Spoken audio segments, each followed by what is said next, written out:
Hello everyone,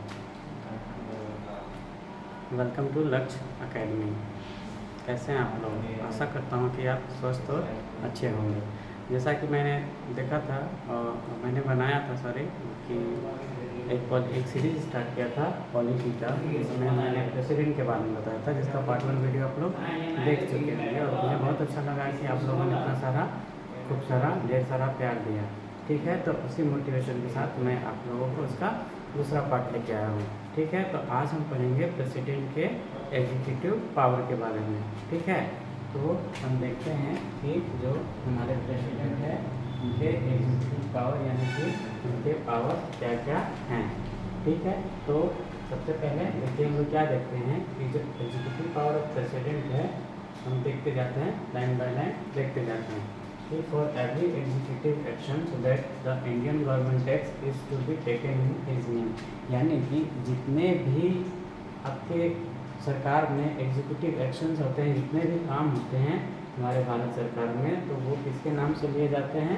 तो वो लिए जाते हैं हमारे प्रेसिडेंट के नाम से। यानी कि आप कोई भी रिक्रूटमेंट हो रहा है या किसी भी तरह का कोई भी गवर्नमेंट का काम हो रहा है, तो वो सारे जो डिसीजन या फिर वो बोला जाता है किसके करने वाले कौन है, वो किसके नाम पे दिए जाते हैं? तो वो दिए जाते हैं प्रेसिडेंट के नाम से। यानी कि जितने भी एग्जीक्यूटिव काम होता है वो नाम होता है प्रेसिडेंट का। ठीक है, सेकंड देखते हैं कि he may not make rules to simplify the transaction of businesses of the central government, यानी कि वो कर सकते हैं और नहीं भी कर सकते हैं।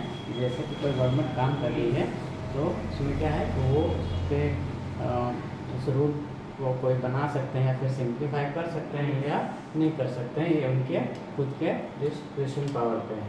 ठीक है, उसके बाद उसका थर्ड पॉइंट देखते हैं, he appoints the attorney general of India and determine his remunerations, यानी कि वो क्या करते हैं कि जो हमारे कंट्री के हमारे इंडिया के जो अटॉर्नी जनरल हैं उनको क्या करते हैं, वो अपॉइंट करते हैं, है ना, उनको वो उस पोस्ट के लिए अपॉइंट करते हैं और उनको जो मिलने वाला जो रिम्यूनरेशंस है ना, उनको वो भी अपॉइंट करते हैं, डिटरमाइन करते हैं। ठीक है, अब इसका फोर्थ पॉइंट देखते हैं, ही अपॉइंट द फॉलोइंग पीपल, यानी कि यहाँ पे कुछ पीपल्स हैं, उन लोगों को वो अपॉइंट करते हैं। जैसे कि हम कह सकते हैं कि यहाँ पे जो पीपल है उनका आप देख सकते हैं कौन कौन है, तो ये है controller and auditor general of India, यानी कि शॉर्ट फॉर्म उसको क्या बोलते हैं, कैग बोलते हैं। फिर सेकंड क्या है, chief election commissioner and other election commissioner.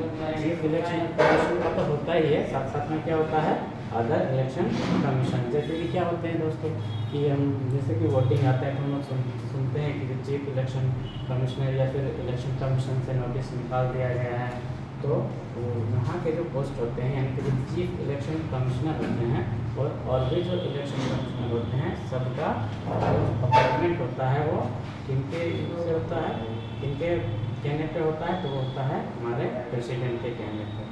ठीक है, और क्या देखते हैं कि chairman and member of the union public service commission, है ना, हमारा जो यूपीएससी जो IAS IPS अप्रूव करके देती है हमारे देश को, और भी बहुत सारे पोस्ट होते हैं यूपीएससी के एग्ज़ाम में, बहुत सारे वेरियस पोस्ट होते हैं जो लोग एग्ज़ाम लिखते हैं और रिक्रूट होकर आते हैं, तो उसके जो चेयरमैन है ना, उसके जो यूपीएससी के जो चेयरमैन है उनका जो रिक्रूटमेंट होता है वो किसके नाम पे होता है, तो वो प्रेसिडेंट के नाम पे होता है। वो कौन करते हैं, तो प्रेसिडेंट करते हैं।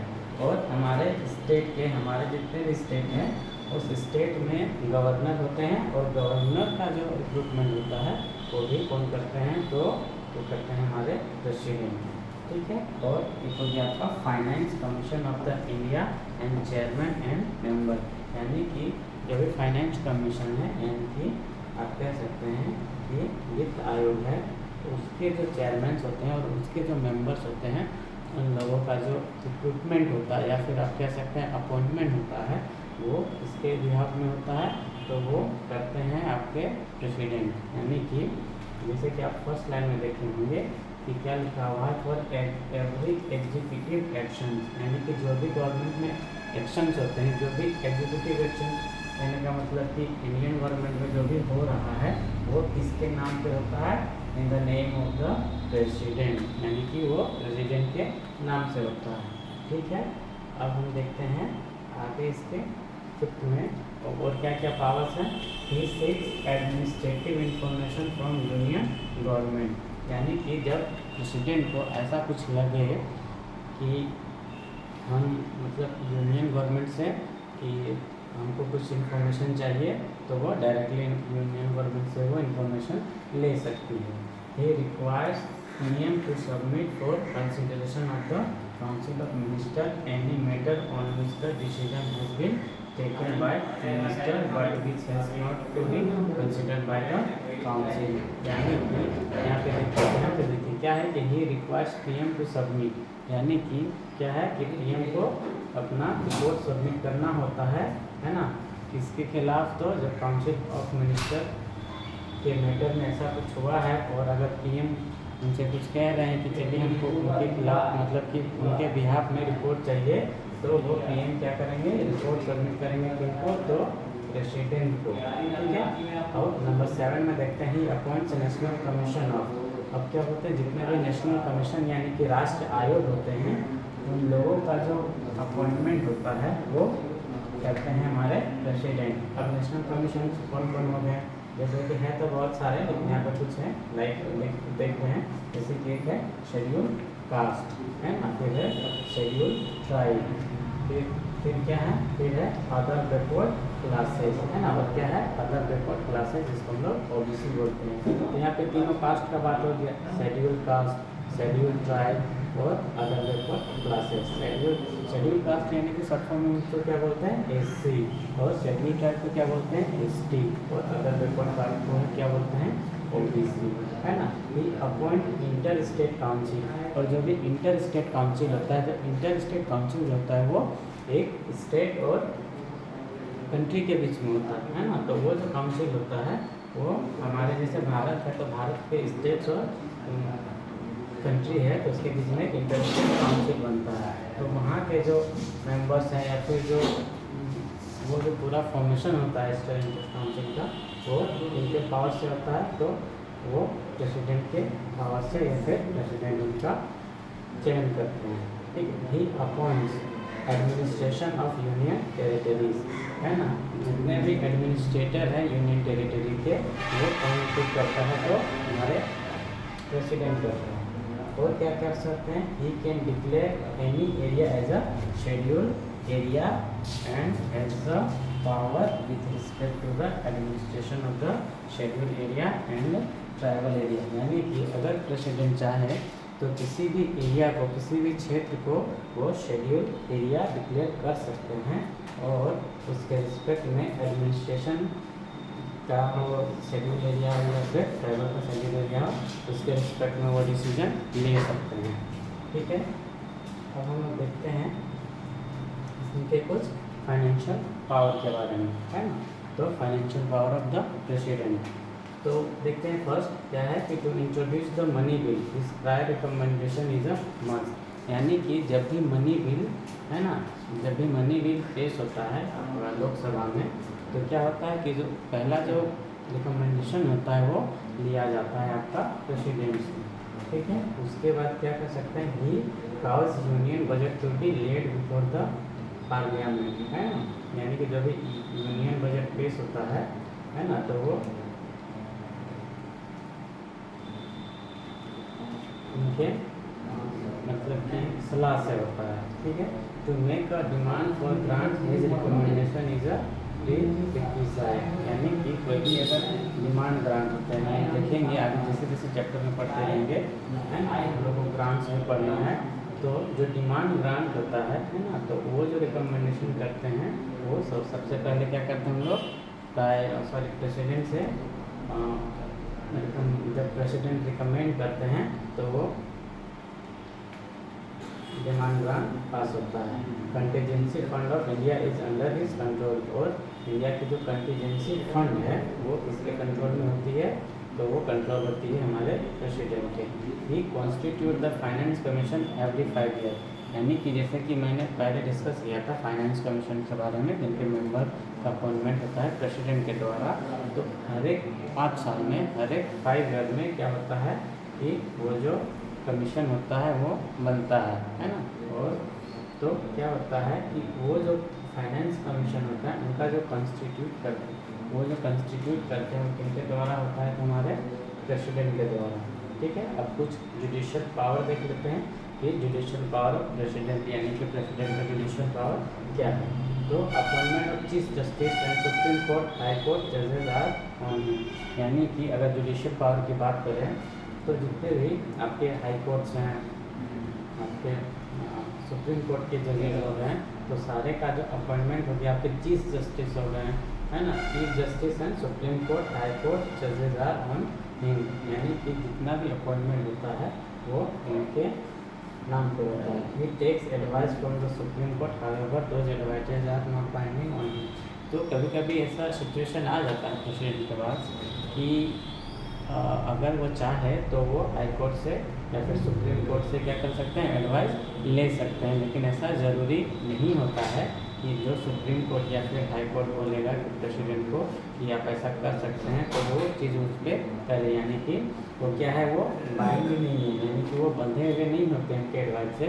अगर सुप्रीम कोर्ट एडवाइस दे दिया कि आपको ऐसे करना चाहिए तो आपको करना ही होगा। ठीक है, ही है पार्डनिंग पावर। और मुख्य बात क्या है, उनके पास पार्डनिंग पावर यानी कि क्षमा करने की क्षमता है, पावर है। ठीक है, अब कुछ देख लेते हैं diplomatic power of the president. International treaties and agreement that are approved by the parliament are negotiated and concluded in his name. यानी कि जितने भी इंटरनेशनल ट्रीटी होते हैं, इंटरनेशनल ट्रीटी कहने का मतलब कि दो राष्ट्र के बीच में समझौता, है ना। जो भी एग्रीमेंट होते हैं, ट्रीटी होते हैं, और जो भी नेगोशिएशन होता है दोनों के बीच में, तो वो किन के नाम से लिया जाता है, तो वहाँ पे नाम यूज किया जाता है हमारे प्रेसिडेंट का।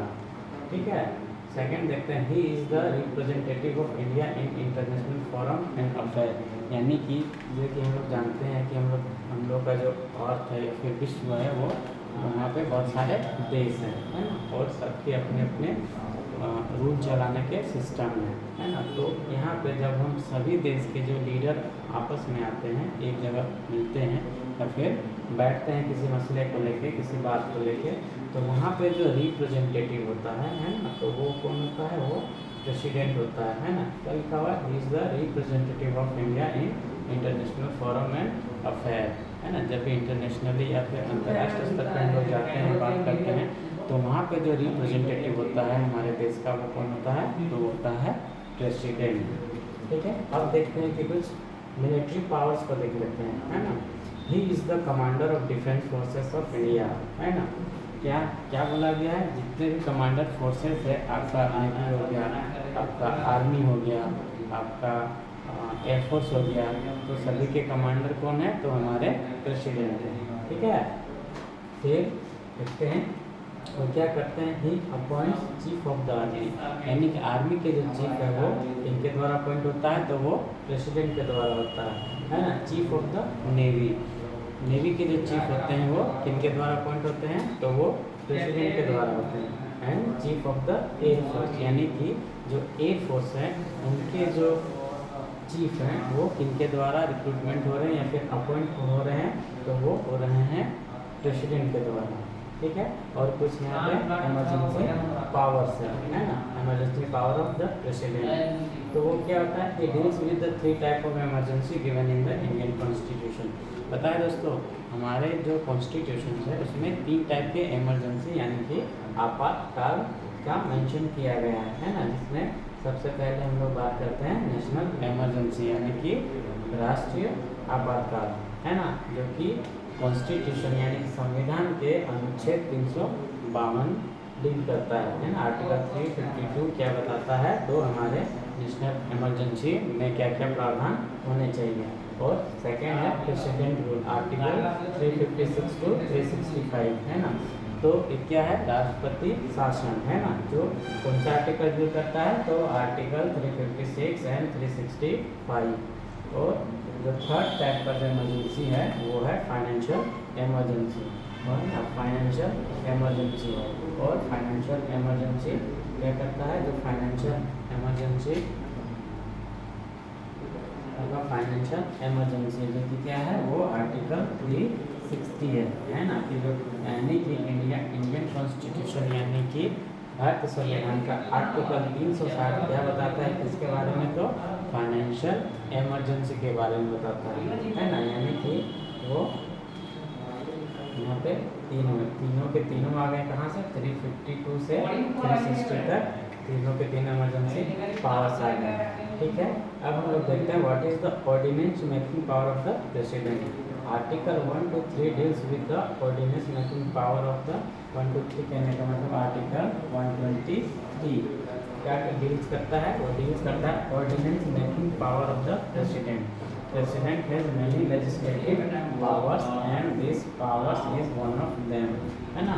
तो क्या होता है, प्रेसिडेंट के पास अपने एक लेजिस्लेटिव पावर होता है, यानी कि अपने वो कानून ऐसा कुछ बना सकते हैं, अगर उनके इच्छा में या फिर देश के वेलफेयर में होता है तो अपने वो कानून बना सकते हैं। तो उसमें जो क्या है, ऑर्डिनेंस मेकिंग पावर है जो कि प्रेसिडेंट के पास है ना। तो president promulgates an ordinance on the recommendation of the union cabinet, यानी कि प्रेसिडेंट जो भी लेजिस्लेटिव या फिर जो भी ऑर्डिनेंस पास करता है वो किसके रिकमेंडेशन से किया जाता है, तो वो आपके यूनियन कैबिनेट है ना, यूनियन कैबिनेट के इससे आपका ऑर्डिनेंस किया जाता है। ठीक है, तो अब हम नेक्स्ट देखते हैं कि what is the procedure for impeachment of the president. यानी कि अगर इम्पीचमेंट करने का मतलब वहाँ भी अगर ऐसा स्थिति आ गया जहाँ पे इनको प्रेसिडेंट को हटाना है ना, तो उसमें क्या क्या प्रोसीजर हैं।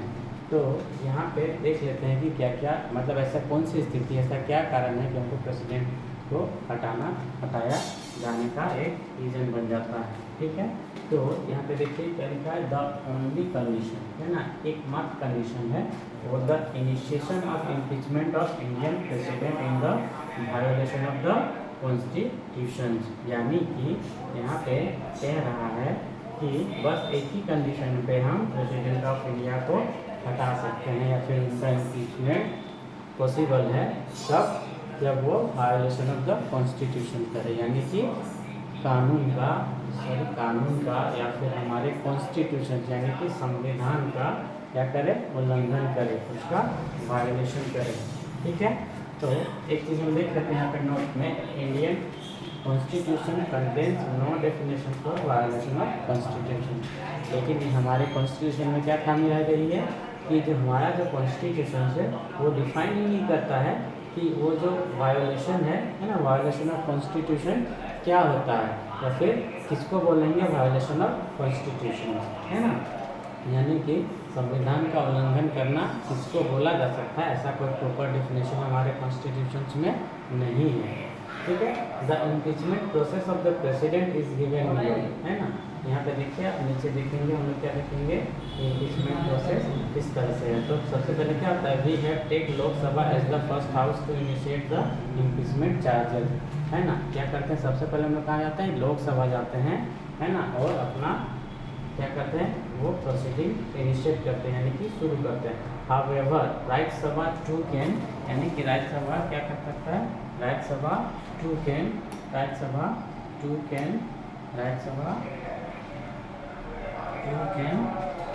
initiate the impeachment charges against president and that in that case it will pass the resolution and send the charges to the लोक सभा। ऐसा नहीं है, जरूरी नहीं है कि लोकसभा में ही बस इनिशिएट कर सकते हैं, हम राज्यसभा में भी इनिशिएट कर सकते हैं। और जब राज्यसभा में करेंगे तो भेजेंगे आपके लोकसभा में, और जब लोकसभा में करेंगे तो वो चार्जेज और रिजोल्यूशन के लिए भेजेंगे राज्यसभा में। ठीक है ना। फिर वहाँ पे इन्वेस्टिगेशन होगा और फिर वहाँ पे इन्वेस्टिगेट करके देखेंगे कि वो पास इफ इट फाइंड्स दो चार्जेस आर वैलिड, यानी कि वो जो चार्जेस है वो वैलिड चार्ज है कि नहीं है ना। तो हम यहाँ पे एक बात देख लेते हैं, क्या करते हैं यहाँ पे देखिए, पहले क्या करते हैं, Lok Sabha initiate and impeachment charges, है ना। लोकसभा क्या करता है, आपका जो इम्पीचमेंट चार्जेस है वो इनिशिएट करता है, यानी कि शुरू करता है। The impeachment charges are signed by 1/4 of the member of the Lok Sabha. और जो भी चार्जेस लगे होते हैं प्रेसिडेंट पे वो कितना साइन करते हैं, 1/4, है ना, 1/4 of the member of Lok Sabha, यानी कि लोकसभा के 1/4 मेंबर क्या करते हैं, उस इम्पीचमेंट पे, उस प्रोसेस पे क्या करते हैं, चार्जेस पे साइन करते हैं। फिर क्या होता है, 14 days notice is given to the president of India, है ना, और 14 दिन का नोटिस दिया जाता है। फिर क्या होता है, Lok Sabha passes the impeachment charges with 2/3 majority and send to the Rajya Sabha. अब क्या होता है नेक्स्ट प्रोसेस कि लोकसभा जो होता है वो 2/3 यानी कि 2/3 मेजोरिटी से, है ना, वो जो प्रोसेस है, वो जो इनिशिएशन किया गया है उसको पास करते हैं और वो राज्यसभा में भेज दिया जाता है। फिर क्या होता है, Lok Sabha after signing the charges passes them to the Rajya Sabha for investigation. तो जब लोकसभा में पास होता है फिर उसको राज्यसभा भेजा जाता है, तो किस लिए भेजा जाता है, तो फॉर द इन्वेस्टिगेशन के लिए, है ना, जांच के लिए भेजा जाता है। फिर राज्यसभा क्या करती है, इन्वेस्टिगेट द चार्जेस। फिर क्या करती है, राज्यसभा इन्वेस्टिगेशन करती है कि वो जो चार्जेस लगा हुआ है वो सही है कि नहीं है ना। While Rajya Sabha is investigating the charges, President has the right to sit in the proceeding। और सबसे मेन बात क्या है कि जब इन्वेस्टिगेशन करता है राज्यसभा में, जब इन्वेस्टिगेशन होते रहता है तो प्रेसिडेंट का हक है ना, प्रेसिडेंट के पास ऐसा पावर दिया हुआ है कि उस प्रोसीडिंग में वो प्रेसिडेंट वहाँ पे बैठ सकते हैं। Rajya Sabha agree to the charges and passes it with 2/3 majority and president stand remove. अगर राज्यसभा क्या करते हैं, उस वो जो इन्वेस्टिगेशन करके अग्री करते हैं कि हाँ वो जो चार्जेस लगे हैं वो वैलिड चार्जेस हैं, तो क्या करते हैं 2/3 मेजोरिटी से उसको पास कर देते हैं और हम लोग समझ जाते हैं कि जो प्रेसिडेंट हो गया अब उनको हटाया जा चुका है ना, वो हट चुके हैं, समझा ऐसा इसको रिमूव कर दिया गया। तो थैंक यू दोस्तों। यानी कि यहाँ पे हम क्या देख रहे थे कि जो इतना सारा ज्ञान, इतना सारा बात कौन बता रहा था, तो सुमित बता रहा था राजू को, है ना। तो इतने सारे नॉलेज इसको दिए, तब क्या किए कि राजू और सुमित अपने फिर वापस गाँव लौटे और फिर क्या बोला कि देखिए राजू क्या बोलता है कि धन्यवाद दोस्त इतनी अच्छी जानकारी देने के लिए। तो सुमित क्या बोलता है, मजाक में बोलता है कि दोस्त को धन्यवाद बोलेगा, है ना, अच्छा दोस्त को धन्यवाद बोलेगा। फिर वो उसी से जाते हैं। Thank you for everyone. अगर आपको वीडियो अच्छा लगा हो तो आप हमारे चैनल, यूट्यूब चैनल लक्ष्य अकेडमी को सब्सक्राइब कीजिए, खूब ज़्यादा प्यार दीजिए, लाइक कमेंट और शेयर कीजिए। Thank you.